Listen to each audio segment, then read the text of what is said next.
Hi friends, good morning. This is Tulasi. Welcome to Tulasi vibes. ఈరోజు సప్త శనివారాల వ్రతము సెకండ్ డే అండి. నా పూజ అది మార్నింగే మిద్ది మీదకి రాగానే చిలుక అది అరుస్తూ కనిపించిందనమాట.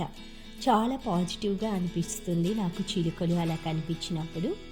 తర్వాత పూజ కోసం అనేసి మార్నింగే ఇంట్లో పనులన్నీ కంప్లీట్ అయిపోగానే 8:30 కల్లా మా హస్బెండ్ ఆఫీస్కి వెళ్ళగానే పూజ అది స్టార్ట్ చేసుకున్నానండి.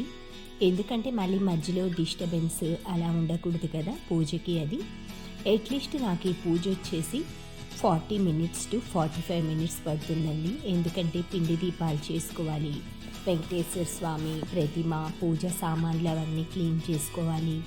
మొత్తం అంతా కూడా పువ్వులు కానీ పూలదండలు కానీ స్వామివారికి తులసిమాల వీలైతే తులసిమాల ఇవన్నీ రెడీ చేసుకోవడానికి మనకి టైం అయితే పడుతుంది కదా. అందుకని ప్రశాంతంగా ఎర్లీ మార్నింగ్ అంటే నాకు కుదరదనమాట అంత ఉదయాన్నే చేయటానికి. పూజ నేను ఎప్పుడూ కూడా 9 o'clock బిఫోరే చేస్తాను ఎర్లీ మార్నింగ్.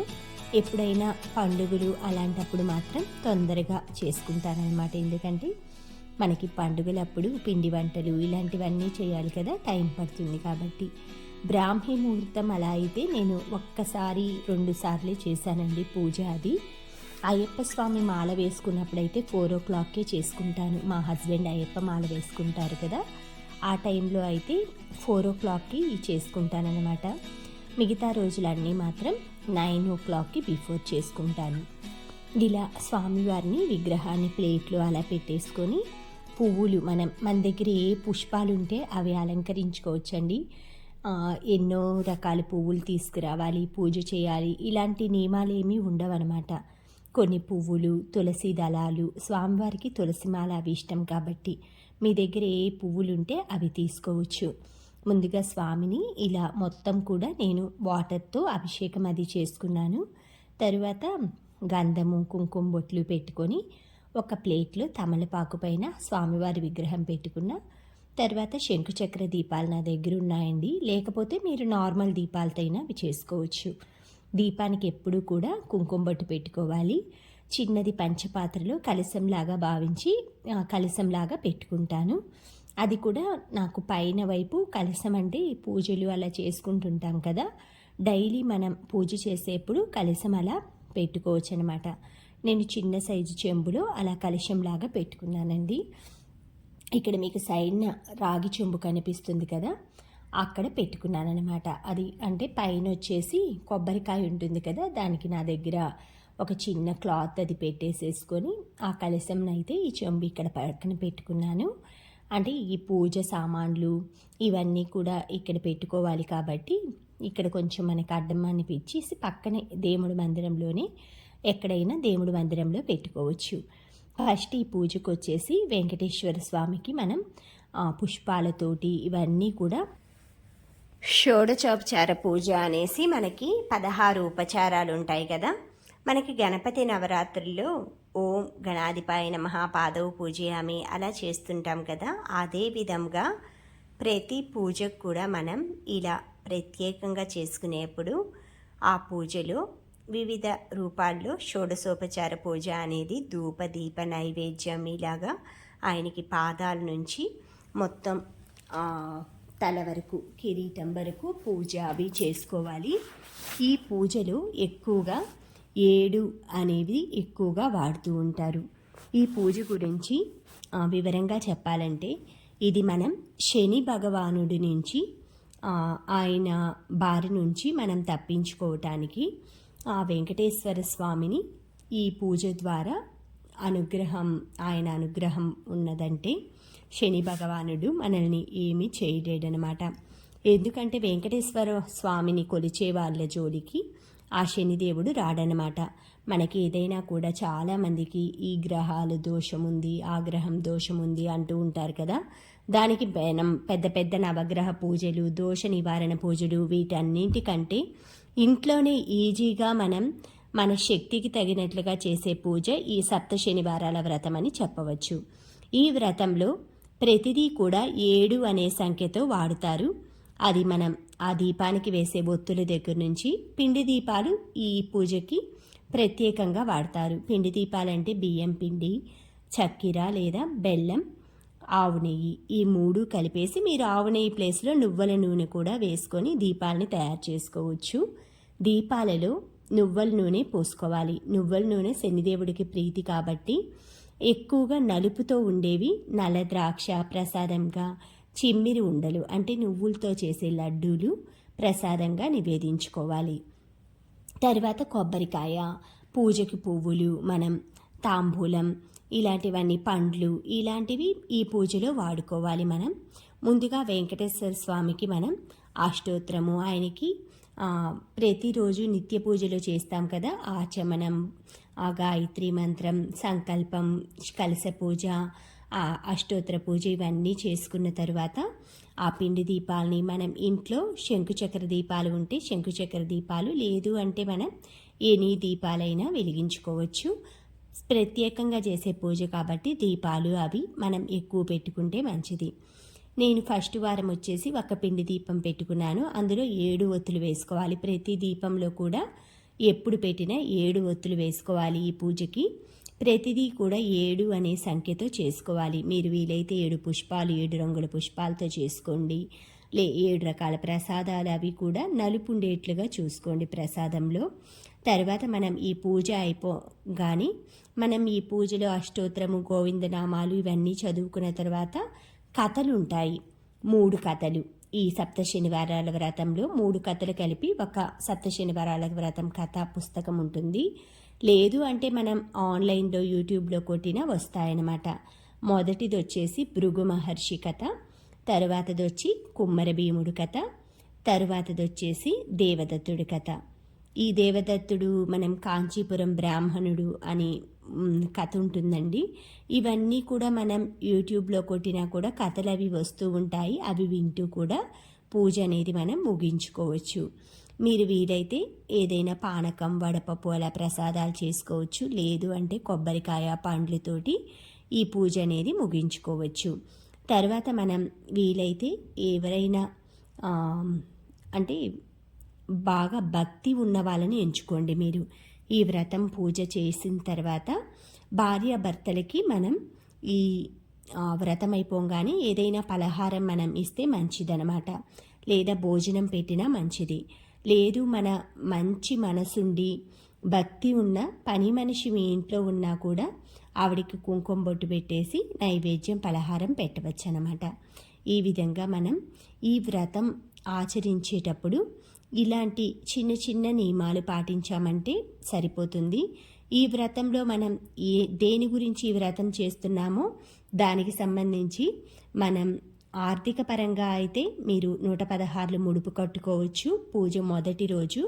లేదు మనం పిల్లలు కావాలంటే ఊయల, లేదా ఆరోగ్య సమస్యలు అయితే మానవ దేహం, ఆ తర్వాత ఇల్లు కావాలంటే ఇల్లు బొమ్మ, అలాంటివి మీరు వెండిలో కానీ రాగిలో కానీ పంచలోహాలు ఇత్తడిలో కానీ తీసుకోవచ్చు. అలా తీసుకొని మొదటి రోజు పూజలో పెట్టుకొని మనం సంకల్పం చెప్పుకోవాలి. తర్వాత 7 వారాలు అయిపోగానే మనం తిరుమల దర్శనం చేసుకొని ఆ స్వామివారి ఉండిలో మనం పెట్టుకున్న ఈ ముడుపుల్ని వేసుకున్న తర్వాత వచ్చిన తర్వాత అదివరకు రోజుల్లో మా పూర్వకాలం అమ్మమ్మల కాలం నుంచి చేసేవాళ్ళండి ఈ వ్రతం. అప్పుడు 7 వారాలు మాత్రమే చేసేవాళ్ళు. ఇప్పుడు 8వ వారం స్వామివారికి వడ్డీ కాసుల వారు కాబట్టి వడ్డీ అంటే ఇష్టం అనేసి 8వ వారం కూడా చేస్తున్నారు. పూజే కాబట్టి ఎన్ని వారాలు చేసుకున్నా తప్పేం లేదండి. ముఖ్యంగా 7 వారాలు అయిపోగానే తిరుమల దర్శనం చేసుకొని వచ్చిన తర్వాత ఇరుగు పొరుగు వాళ్ళని పిలిచి మనం పలహారం అది చేసి భోజనం అది పెట్టుకున్నా కూడా చాలా మంచిదన్నమాట. ఇలా వాళ్ళ శక్తికి తగినట్లుగా ఒక్కొక్కరు వాళ్ళ నియమాలు తగినట్లుగా పూజ అనేది చేసుకుంటారు. చివరాఖరికి వచ్చేసరికి అందరూ చేసేది ఒకే పద్ధతిలో ఉంటుంది. బిఫోర్ లాస్ట్ ఇయర్, నేను లాస్ట్ ఇయర్ కాకుండా ఈ వెంకటేశ్వర స్వామి పూజా విధానం గురించి సెర్చ్ చేస్తూ ఉంటే నండూరి శ్రీనివాసరావు గారి గురించి నాకు ఆయన వీడియోస్ అవన్నీ కూడా నేను అప్పుడప్పుడు చూస్తూ ఉంటారనమాట. ఆయన చెప్పారనమాట, తిరుమల దర్శనం ఈ విధంగా చేసుకోండి మీరు అని. ఫస్ట్ వచ్చేసి కాణిపాకం వెళ్ళండి. అక్కడ కాణిపాకంలో కోనేరులో స్నానం చేయండి, పుష్కరిణి ఉంటుంది కదా అక్కడ. తర్వాత అక్కడి నుంచి అలివేలు మంగాపురం వెళ్ళండి. అలివేలు మంగాపురంలో కూడా పుష్కరిణిలో స్నానం చేయండి. స్నానం చేయకపోయినా మనం అక్కడ నీళ్లు చల్లుకొని కాళ్ళవి కడుక్కోవచ్చు. ఆ తర్వాత మనం తిరుమల వచ్చేసి శ్రీవారి పుష్కరిణిలో స్నానం చేసి, పుష్కరిణిలో మాత్రమే స్నానం చేసేసి తర్వాత మనం దర్శనంకి వెళ్ళినప్పుడు యోగ నరసింహస్వామి ఉంటారు. మనకి తిరుమల దర్శనం చేసుకొని గుడి మనం విమాన వెంకటేశ్వర స్వామి దర్శనం చేసుకొని కొంచెం ముందుకు రాగానే మనకి లెఫ్ట్ సైడ్ కార్నర్లో అక్కడ ఉంటారనమాట. మనకి నరసింహస్వామి, యోగ నరసింహస్వామి అనేసి ఆ స్తంభం పైన ఆయన శిల్పం ఉంటుందన్నమాట, ముద్ర. అక్కడికి వెళ్ళేసి ఆ స్తంభం ప్రత్యేకంగా ఉంటుంది ఆ మందిరంలో. ఆ స్తంభాన్ని పట్టుకోమన్నారు. అలా పట్టుకుంటే మనం ఇల్లు కానీ లేదా ఏదైనా మన మనసులో కోరిక అనుకొని, ముఖ్యంగా ఇల్లు కట్టుకునే వాళ్ళు అలా చేస్తారండి. అలా చేసి రమ్మన్నారనమాట. అదేవిధంగా మేము చేసి వచ్చాము. మాకు అనుకున్నదైతే అయిందనమాట. అలా కొన్ని విశ్వాసాలన్నమాట. మనం ఏదైనా సరే భక్తితో సంకల్పంతో చేశామంటే అది తప్పకుండా ఆ సంకల్పం అనేది సత్ఫలితాలను ఇస్తుందన్నమాట. మనం చేసే పని మనం నమ్మకం ఉండాలి, నమ్మాలి. ముందు ఏదైనా సరే భక్తితో చేయాలి. అది కూడా అలాంటప్పుడు మనకి ఎంత కష్టమైన పనైనా కూడా ఈ స్వామి అనేది మనం ఆటంకాలన్నీ కూడా, ఆ అడ్డంకులన్నీ తొలగించి మనం అనుకున్న పనులన్నీ కూడా చక్కగా పూర్తి చేస్తారు. మాకొచ్చి కులదైవం వెంకటేశ్వర స్వామి అండి. ప్రతి సంవత్సరం కూడా మేము తిరుమల అయితే వెళ్తాము. అదివరకు కాణిపాకం నుంచి మొదలు పెట్టేవాళ్ళం. మేము ఫస్ట్ కాణిపాకం వెళ్ళి అలా చేసేవాళ్ళం. ఒక్క 2 ఇయర్స్ 1 ఇయర్ 2 ఇయర్ వెళ్ళలేదు. ఆ తర్వాత నుంచి కూడా కాణిపాకం వెళ్తాము. కానీ కాణిపాకం ఫస్టే దర్శనం చేసుకొని తర్వాత తిరుమలకు వస్తామన్నమాట. లాస్ట్ ఇయర్ అయితే నారాయణపురము చాలా ప్లేసెస్ చూసామండి. కొత్తవి తెలియనివి, మనం ఎప్పుడూ తెలిసినవే కాకుండా చాలామంది చెప్తూ ఉంటారనమాట. తెలిసిన వాళ్ళు, నేబర్స్, ఎవరో ఒకళ్ళ ద్వారా ఆ స్వామి మనల్ని పిలిపించుకోవాలి, దర్శనం చేయించుకోవాలి అంటే ఎవరో ఒకళ్ళ ద్వారా తెలియచేస్తారండి. అలా మాకు బ్యాంక్ మేనేజర్ గారు చెప్పారనమాట. ఇలా నారాయణవనం ఉంది, అక్కడ అమ్మవారికి పెళ్ళప్పుడు పసుపు కొమ్ములు అవి రోలు ఉంటుంది కదా, తిరుగలి, అది పెద్దగా ఉంటుంది. అది కూడా పురాతనమైన టెంపుల్.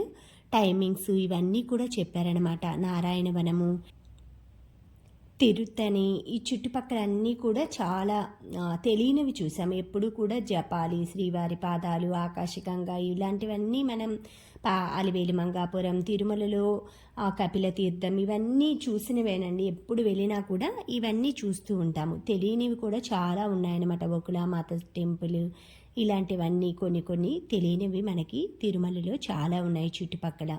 ముందుగానే మనం తెలుసుకొని సర్చ్ చేసేసి ఒక లిస్ట్ పెట్టుకున్నామంటే దర్శనానికి వెళ్ళినప్పుడు ఈజీగా మనం అన్నీ కూడా చూసుకోవచ్చు. ఈ విధంగా నా సప్త శనివారాల వ్రతం అయితే నాకు తెలిసిన రీతిలో, నాకు తెలిసిన పద్ధతిలో నేను చేసుకున్నానండి. ఆ తప్పులు ఏదైనా కూడా పూజ అయిపోయినాక ఒక్కసారి అయితే ఏదైనా సరే తెలిసి తెలియక ఏ తప్పులు చేసినా కూడా నీ బిడ్డల వలె మమ్మల్ని క్షమించు తండ్రి అని ఒక్క మాట చెప్పుకుంటాను ఎప్పుడూ కూడా. అంటే మనం పెద్ద పండితులం, పెద్ద వేదాంతులం ఏం కాదు కదా. మనకి తెలిసిన విధంగా, నాకు తెలిసిన రీతిలో చేసుకున్నాను కాబట్టి ఏ తప్పులున్నా కూడా క్షమించమని ఆ స్వామిని లాస్ట్లో ఒక్క మాట అనుకొని పూజ అంతా కూడా కంప్లీట్ చేసుకుంటాను. నేను గోవిందనామాలు ఇవన్నీ కూడా చదివేటప్పుడు పుష్పాలతోటి ఇవన్నీ వేసుకునేప్పుడు రియల్ వాయిస్ పెట్టానండి, వీడియో క్లిప్పింగ్, వాయిస్ ఓవర్ ఇవ్వకుండా. అది కూడా ఇందులోనే యాడ్ చేశాను. ఈ పూజ అంతా కూడా అయిన తర్వాత మనకి ప్రశాంతంగా అనిపిస్తుంది అన్నమాట. పూజ అది చేసుకోగానే పాజిటివ్గా అనిపిస్తుంది. ఎటువంటి చికాకులు, ఎటువంటి ఇబ్బందులు ఉండవు.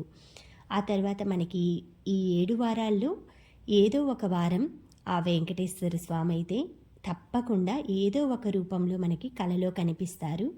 మనకి ఉన్న కష్టాలు కానీ, మనం పూజలో ఏవైనా సరే చెయ్యాలనుకుని ఈసారి ఇలా చేయమని కానీ ఏదో రకంగా హింట్ అయితే ఇస్తారనమాట. మనం చేసిన పూజ ఆయనకి నచ్చింది, అలాంటివి సంకేతాలు కూడా వస్తుంటాయన్నమాట. ఇది మీరు ఇంట్లో ఎవరైనా పెద్దవాళ్ళు కథల గురించి అలా తెలిసిన వాళ్ళు ఉంటే వాళ్ళని అడిగితే చక్కగా ఈ కళ యొక్క సారాంశాలు అలా వివరిస్తారనమాట. ఇలా నేనైతే ఈ సప్త శనివారాల వ్రతం చేసుకున్నానండి. నేను చేసే పూజ పుండరీకాక్ష గోవింద శ్రీ నందనందన గోవింద గోవింద హరి గోవింద గోకుల నందన గోవింద నవనీత చోర గోవింద పశుగణ పాలక గోవింద పాప విమోచన గోవింద దుష్ట సంహార గోవింద దురిత నివారణ గోవింద శిష్ట పరిపాలక గోవింద కష్ట నివారణ గోవింద గోవింద హరి గోవింద గోకుల నందన గోవింద గోపీ జండోర గోవింద గోవర్ధనోద్ధార గోవింద దశరథ నందన గోవింద దశముఖమర్దన గోవింద శ్రీ పక్షి వాహన గోవింద పాండవ ప్రియ గోవింద శ్రీ మత్స్యకూర్మ గోవింద శ్రీ మధుసూదన హరి గోవింద శ్రీ గోవింద రాహ నరసింహ గోవింద గోవింద హరి గోవింద గోకుల నందన గోవింద వామన భృగురమ గోవింద శ్రీ బలరామానుజ గోవింద శ్రీ బౌద్ధ కల్కిధర గోవింద శ్రీ వేణుగాన ప్రియ గోవింద శ్రీ వెంకటరమణ గోవింద శ్రీ సీతానాయక గోవింద శ్రీ శ్రుతజన పారక గోవింద శ్రీ దరిద్రజన పోషక గోవింద శ్రీ ధర్మ సంస్థాపక గోవింద గోవింద హరి గోవింద గోకుల నందన గోవింద అనాథ రక్షక గోవింద శ్రీ ఆపద్బాంధవ గోవింద శ్రీ కరుణాగృత సాగర గోవింద శ్రీ కమలదలాక్ష గోవింద శ్రీ కామిత ఫలద గోవింద శ్రీ పాపనాశన గోవింద శ్రీ పాహి మురారే గోవింద శ్రీ ముద్రాకిత గోవింద గోవింద హరి గోవింద గోకుల నందన గోవింద గోవింద హరి గోవింద గోకుల నందన గోవింద శ్రీవత్సాకిత గోవింద శ్రీధరణీ నాయక గోవింద శ్రీ దినకర తేజ గోవింద శ్రీ పద్మావతి ప్రియ గోవింద శ్రీ ప్రసన్నమూర్తి గోవింద శ్రీ అభయహస్త ప్రదర్శన గోవింద శ్రీ మత్స్యావతార గోవింద శ్రీ శంఖచక్రధర గోవింద శ్రీ సజ్జగదాధర గోవింద శ్రీ గోవింద హరి గోవింద గోకుల నందన గోవింద శ్రీ విరాజతీర్థ గోవింద శ్రీ విరోధి మర్దన గోవింద శ్రీ సాలగ్రామ రూప గోవింద శ్రీ సహస్రనామ గోవింద శ్రీ లక్ష్మీ వల్లభ గోవింద శ్రీ లక్ష్మీనాగ్రజ గోవింద శ్రీ కస్తూరి తిలక గోవింద శ్రీ కాంచనాంబదర గోవింద శ్రీ గరుడ వాహన గోవింద శ్రీ గోవింద హరి గోవింద గోకుల నందన గోవింద గజరాజ రక్షక గోవింద శ్రీ వానర సేవిత గోవింద శ్రీ వారధి బంధన గోవింద శ్రీ ఏడుకొండవాడ గోవింద శ్రీ ఏకస్వరూప గోవింద శ్రీ రామకృష్ణ గోవింద గోకుల నందన గోవింద ప్రత్యక్ష దేవ గోవింద పరమదయాకర గోవింద గోవింద హరి గోవింద గోకుల నందన గోవింద గోవింద హరి గోవింద గోకుల నందన గోవింద వజ్రకవచధర గోవింద శ్రీ వైజయంతిమాల గోవింద శ్రీ వడికాసురవాడ గోవింద శ్రీ వసుదేవతనయ గోవింద శ్రీ బిల్వ పదార్చిత గోవింద శ్రీ భీక్షుక సంస్థత గోవింద శ్రీ శ్రీ రూప గోవింద శ్రీ శివకేశమూర్తి గోవింద శ్రీ బ్రహ్మాండ రూప గోవింద శ్రీ గోవింద హరి గోవింద గోకుల నందన గోవింద గోవింద హరి గోవింద గోకుల నందన గోవింద గోవింద హరి గోవింద గోకుల నందన గోవింద శ్రీ భక్త రక్షక గోవింద శ్రీ నిత్య కళ్యాణ గోవింద శ్రీ నీరజనాభ గోవింద శ్రీ హరి రామపే గోవింద శ్రీ హరి సర్వోత్తమ గోవింద జనార్దనమూర్తి గోవింద జగత్సాక్షి రూప గోవింద శ్రీ అభిషేక ప్రియ గోవింద శ్రీ ఆపన్నివారణ గోవింద శ్రీ గోవింద హరి గోవింద గోకుల నందన గోవింద గోవింద హరి గోవింద గోకుల నందన గోవింద గోవింద హరి గోవింద గోకుల నందన గోవింద రత్నకిరీట గోవింద శ్రీ రామానుజిత గోవింద శ్రీ స్వయం ప్రకాశ గోవింద శ్రీ అశ్రిత పక్ష గోవింద శ్రీ ఆనందరూప గోవింద శ్రీ నిత్యరక్షక గోవింద శ్రీ నిఖిల లోకేశ గోవింద శ్రీ ఆద్యాంతరహిత గోవింద శ్రీ ఇహపరదాయక గోవింద గోవింద హరి గోవింద గోకుల నందన గోవింద గోవింద హరి గోవింద గోకుల నందన గోవింద యువరాజ రక్షక గోవింద గోవింద.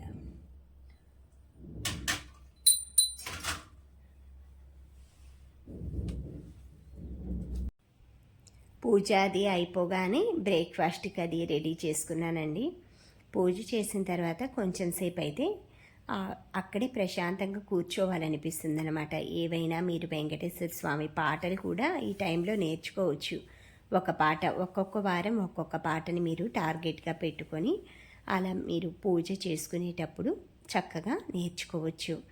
ఇలా మనం ఈ పూజ అయ్యేలోపు 1-2 పాటలైనా సరే పూర్తిగా ఆ స్వామివారి నేర్చుకోగలుగుతాము. లేదు అంటే పాటలు పెట్టుకొని కూడా ప్రశాంతంగా పూజ చేసుకున్నాం కదా, స్వామివారిని కాసేపు చూసుకోవచ్చు. ఈ పూజ అయిపోగానే నేనైతే శయనింపు పాట పాడతానండి. ఇది మనకి మూవీలో ఉంటుంది కదా ఒకటి, శేషశైలవాస శ్రీ వెంకటేశ అని. ఆ పాట చాలా బాగా అనిపిస్తుంది అనమాట. ఆ పాట అయిపోయిన తర్వాత కూడా నేను హారతి అది ఒకసారి మళ్ళీ ఇస్తానన్నమాట. ఈ పాట వచ్చేసి నాకు చాలా ఇష్టమైన పాట. ఆ స్వామివారికి కూడా పవలింపు సేవలాగా ఉంటుందనేసి ఏవైనా భజన పాటలు అవి పాడుకున్న తర్వాత పాట అయితే పాడేసుకొని తర్వాత దీపారాధన అది అంతా కూడా స్వామివారికి కొంచెం అలా చూయించేసి కళ్ళకద్దుకొని తర్వాత ఆగ్నేయ దీపం అంటారు కదా, ఆగ్నేయ దీపం అయితే పెట్టుకున్నానండి శుక్రవారం రోజు. ఈరోజు కూడా పెట్టుకున్నాను. తర్వాత మునగాకు అవి తీసుకొచ్చుకున్నాను. మునక్కాయలు కూడా కోసుకున్నాను ఈరోజు పప్పుచారు అది చేద్దామని. బ్రేక్ఫాస్ట్ వచ్చేసి బ్రెడ్, ఈ చాకోలేట్ పీనట్ బటర్ అనమాట. ఇవి వచ్చేసి పీనట్స్ క్రంచీగా ఉంటాయి, పల్లీలు పీసెస్ లాగుండేసి చాకోలేట్ ఫ్లేవర్ అనమాట పీనట్, చాలా బాగుంది. ఇది వచ్చేసి బ్రేక్ఫాస్ట్కి రెడీ చేశాను. ఇలా మనం ఏవైనా పూజలు అలా ఉన్నప్పుడు హెవీ బ్రేక్ఫాస్ట్ అలా చేయడానికి కుదరదు కాబట్టి ఇలా ట్రై చేస్తుంటాను. తర్వాత అయిపోయిన ప్రొవిజన్స్ అలాంటివి కందిపప్పు ఇవన్నీ కూడా ఫిల్ చేసేసుకుంటున్నాను. ఎందుకంటే మనం వంట చేసేటప్పుడే మనకి తెలుస్తూ ఉంటుంది కదా ఏవి అయిపోయాయి. అలాగా అయిపోయినప్పుడు అవి మనం ఫిల్ చేసుకున్నామంటే మనం సపరేట్గా వెళ్ళి వాటిని ఫిల్ చేయాల్సిన అవసరం ఉండదన్నమాట. తర్వాత కిచెన్ కూడా క్లీనింగ్ సెక్షన్ అది పెట్టుకోవాలండి. చిన్నగా ఒక్కొక్కటి అయితే క్లీన్ చేసుకుంటున్నాను కిచెన్లో. అన్నీ కూడా ఒకే రోజు బర్డన్ చేయలేం కాబట్టి ఎక్కువ రేపు సండే పెట్టుకుందాం కిచెన్ క్లీనింగ్ అనుకుంటున్నాను. మునక్కాయ పప్పుచారుకు వచ్చేసి పప్పుచారుకి కావాల్సినవి రెడీ చేసుకున్న, బీన్స్ బాయిల్ చేసుకున్నాను. తర్వాత పప్పుచారు కూడా వెనిపేసి మొత్తం క్యారెట్ మునక్కాయ ఇవి వేసుకున్నాను. ఒక్క పచ్చిమిర్చి ఎలా పచ్చిదే నాకు అలా ఇష్టం అండి వేయటము, అది మనం తినేప్పుడు బాగుంటుంది. ఈ వేరుశెనక్కాయలు కూడా ఉడకబెచ్చి పెట్టుకున్నాను, ఈవినింగ్ టైం అలా తినడానికి ఉంటాయని. పప్పుచారు పోపది అయిపోయింది, బీన్స్ కూడా ఫ్రై చేసుకుంటున్నాను, రైస్ కూడా అయిపోయింది. ఇలా మనం పూజతో పాటు వంట పనులన్నీ కంప్లీట్ అయిపోగానే ఆఫ్టర్నూన్ ఏదైనా వర్క్ అలా ఉంటే శారీస్కి ఫాల్స్ కుట్టాలండి. అవి కూడా కటింగ్ అది చేసి పెట్టుకుందాం అనేసి పక్కన పెట్టాను. ఈ పనులన్నీ అయిపోగానే అవి చేసుకోవాలి. బీన్స్ కూడా ఫ్రై చేసేసుకున్నాను. ఇందులో మనం పచ్చి కొబ్బరి తురుము కొంచెం వెల్లుల్లిపాయ కారం వేస్తే సరిపోతుంది. ఈలోపు పల్లీలు శనక్కాయలు కూడా బాయిల్ అయిపోయినాయి, ఇవి కూడా పక్కన స్ట్రెయిన్ చేసి పెట్టేసేసుకున్నాను. ఇలా సాటర్డే రోజు ఏంటంటే మనం ఈవినింగ్ బ్రేక్ఫాస్ట్ అలా తింటుంటాం కదా, లంచ్ చేయం కాబట్టి ఇలా రెడీ చేసుకోవచ్చు. తర్వాత మునక్కాయలు అవి కోసుకొచ్చుకున్నానండి. పప్పుచారు అది చేద్దామనేసి మాకు మిద్ది పైనే ఉంటుందన్నమాట మునక్క చెట్టు. కాయలు అయితే బాగా వర్షానికైతే ఫ్రెష్గా ఉన్నాయి, డస్ట్ ఏమీ లేకుండా కోసుకొని వచ్చాను. తర్వాత ఆఫ్టర్నూన్ టైంలో ఇలా శారీ ఇది వచ్చేసి మాకు పారాయణం గ్రూప్ అందరం కలిపి బుక్ చేసుకున్నామన్నమాట. ఈ శారీలో బ్లౌజ్ అది స్టిచ్ చేసుకోవాలి. శారీ అయితే చాలా బాగుందండి, స్మూత్గా. దీనికి వచ్చి bottle green border, blouse piece కూడా బాటిల్ గ్రీన్ వచ్చింది, మనకి పట్టు శారీ టైప్లో వచ్చిందనమాట. ఇవి వచ్చేసి నాకు వరలక్ష్మి వ్రతానికి అమ్మవారికి కట్టాను కదా, ఈ శారీ కూడా బెనారస్ ఏదో అండి క్లాత్, చాలా బాగుందనమాట. శారీ కలర్ అయితే ఎక్సలెంట్గా ఉందండి. బార్డర్ లెమన్ ఎల్లో, పళ్ళు లెమన్ ఎల్లో, బ్లౌజ్ కూడా అదే వచ్చింది. శారీ మాత్రం మనకి డార్క్ బచ్చలి పండు కలర్ కాదు, రెడ్ మెరూన్ కాదనమాట, అదొక గ్రేప్ వైన్ ఉంటుంది కదా, ఆ వైన్ కలర్ అనమాట. చాలా మంచిగా అనిపించింది నాకు. ఈ కలర్ లేదు అనమాట, అందుకే తీసుకున్నా. వాటిని అప్పటి నుంచి ఇంకా బ్లౌజులు అవి స్టిచ్ చేయించలేదు. బ్లౌజులన్నీ కూడా కటింగ్ చేసేసుకొని ఫాల్స్ అవి కుట్టడానికి రెడీ చేసుకుంటాను. కొంచెం మనకి లీజర్గా దొరికిందనుకోండి, ఇలా ప్లాన్ చేసుకున్నామంటే చక్కగా ఇంటి పనులతో పాటు ఇలా మనకి ఇంట్లో పెండింగ్గా ఉన్న పనులు కూడా కంప్లీట్ చేసుకోవచ్చు. Thank you friends, thank you for watching, thank you for valuable time. Have a safe day. Please like, share, subscribe my channel Tulasi vibes.